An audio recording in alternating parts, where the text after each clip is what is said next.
Marami ang nagulat kagabi sa biglaang buhos ng ulan dito sa Metro Manila kung saan nagdulot ito ng kabi-kabilang pagbaha sa mga kalsada. Ayon sa Pag-asa, bunsod ito ng thunderstorms at hindi ang bagyong nasa loob ng ating Philippine Area of Responsibility.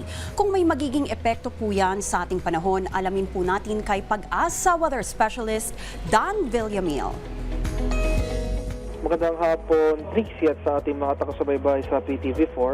Huling namatan yung sentro ng mata ni Bagyong Francisco kanina alas 10 ng umaga sa layong 620 km silangan ng Tuguegarao City sa May Cagayan.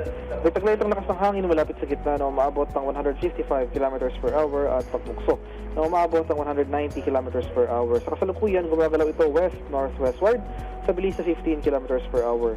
As of 11 a.m., may nakatas tayong tropical cyclone wind signal number 1 sa Batanes, northeastern portion ng Cagayan, sa mga bayan ng Gonzaga, Santa Ana, kabilang na dyan ang eastern portion ng Babuyan Islands. Kaya sa mga lugar na ito, maghanda tayo sa mga posibleng pagbukso ng hangin na dulot ng papalapit na Bagyong Francisco. Samantala, posibleng tayong makaranas sa mga malalakas na pag-ulan, mga kaulapan at mga kalat-kalat na thunderstorms na nadulot ng southwest monsoon o habagat dito sa may Visayas, Mindanao at sa Palawan. Sa kasalukuyan, itong southwest monsoon ay hinahatak ni Bagyong Francisco, kaya itong kanlurang bahagi ng ating bansa, posible tayong makaranas ng mga pag-ulan sa mga susunod na araw. Sa Metro Manila and the rest of Luzon, makakaranas pa rin tayo ng bahagyang maulap hanggang sa maulap na papawirin, at nandiyan pa rin yung mga chance ng mga biglaan at panandaliang pag-ulan na dulot ng localized thunderstorms.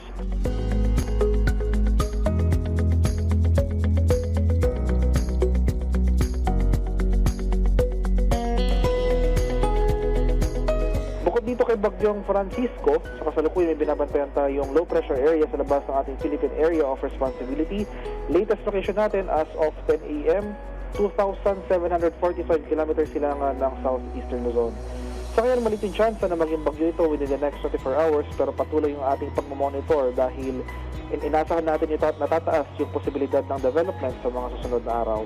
Mananatiling malayo itong sama ng panahon sa ating bansa. So, sa kalagayan naman ng ating karagatan sa kasalukuyan, wala ring nakataas na gale warning, pero iba yung pag-ingat pa rin sa ating mga kababayan na maglalayag, especially dito sa eastern seaboard ng Luzon dahil makaranas tayo dyan ng katamtaman hanggang sa maalong karagatan na dulot ng Bagyong Francisco. At para naman po sa updates ng ating mga dam,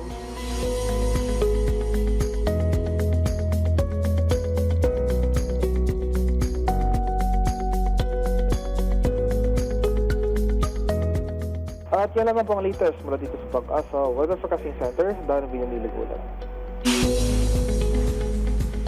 Maraming salamat Pag-asa Weather Specialist Dan Villamil. At yan ang update sa mga oras na ito muli sa pabago-bagong panahon maging listo dahil ligtas ang may info.